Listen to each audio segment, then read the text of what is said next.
Okay, we're joined here by Tony Coleman, aka London Electricity. Tony, it's an absolute pleasure to have you here.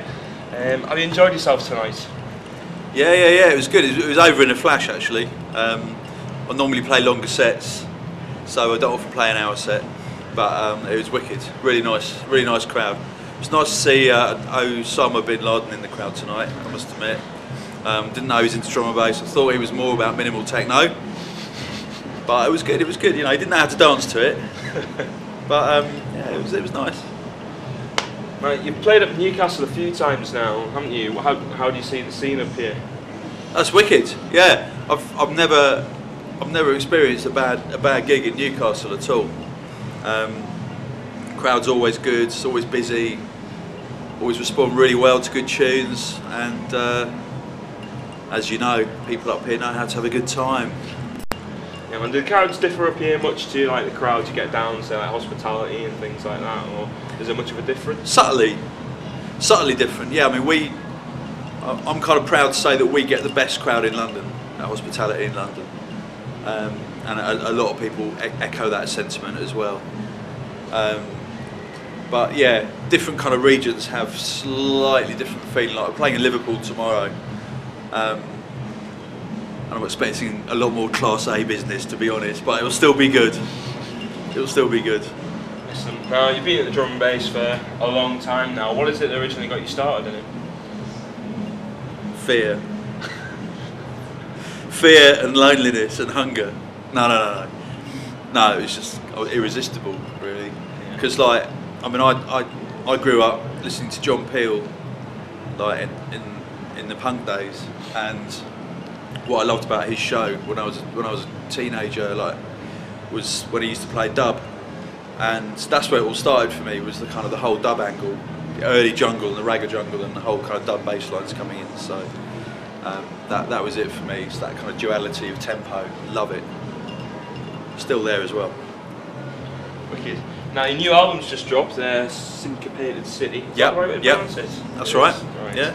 Did you have any like specific inspirations for any like specific tunes in your album or anything that's influenced you at all, or was it just the magic? There's a fuck of a lot of different influences in there, that's for sure.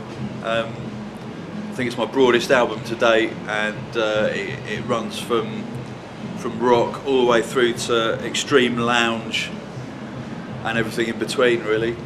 So, is there any particular artists that have influenced you?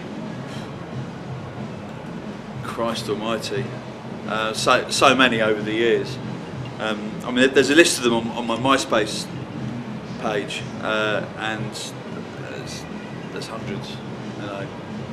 Oh, fair play. Hundreds. Well, is there any, on a close at home note, is there any drum and bass artists you're particularly feeling at the minute? Yeah, I mean, I'm very excited about my boy Mr. Bishy, who opened tonight at Hospitality here, and his album's going to be dropping in February or March.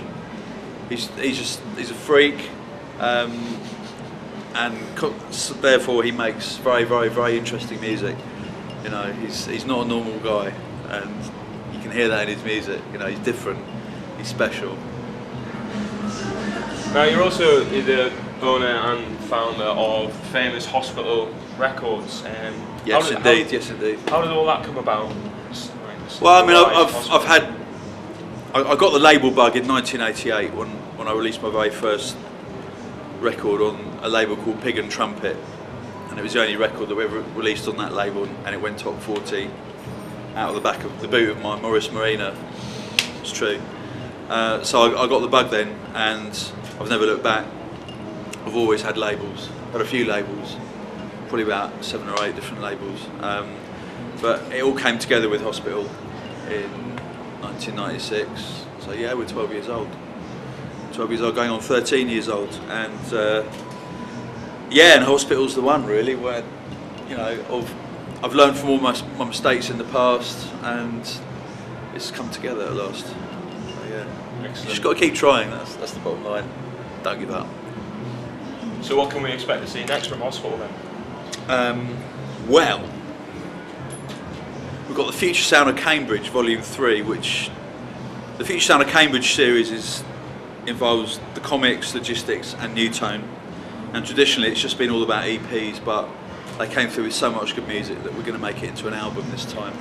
So that drops at the end of November, and then we do an annual mix CD for a £5, which is called Hospital Mix, and we got Volume 7 coming up, mixed by the mighty Danny Bird, and so we got Mr. Bish's album, and then we've got the Best of High Contrast, which is going to be like 2 CDs, one with his best tunes in Hospital, but the other one is all his best remixes, so all the massive remixes he's done, all gathered together under one roof, and a few little exclusives on there as well.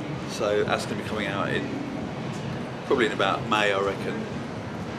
And yeah, we've got the whole next year mapped out. The end of next year we've got the Scientific second album. So at the moment we're planning 2010. Sounds like it's going to be a good time for you anyway, mate. From all of us at Turbulence Newcastle, it's been an absolute pleasure having you here. Yeah, it's been wicked to play at Turbulence. I've wanted to play at Turbulence for about 12 years. Of course, it's your debut tonight. Finally, finally. Did it? I was finally allowed to come and play here, so hopefully it won't be my last time, but maybe it will. I'm sure it won't be. Anyway, it's been an absolute pleasure having you here. Thank you. Hope to see you again soon. Lovely, thanks very much.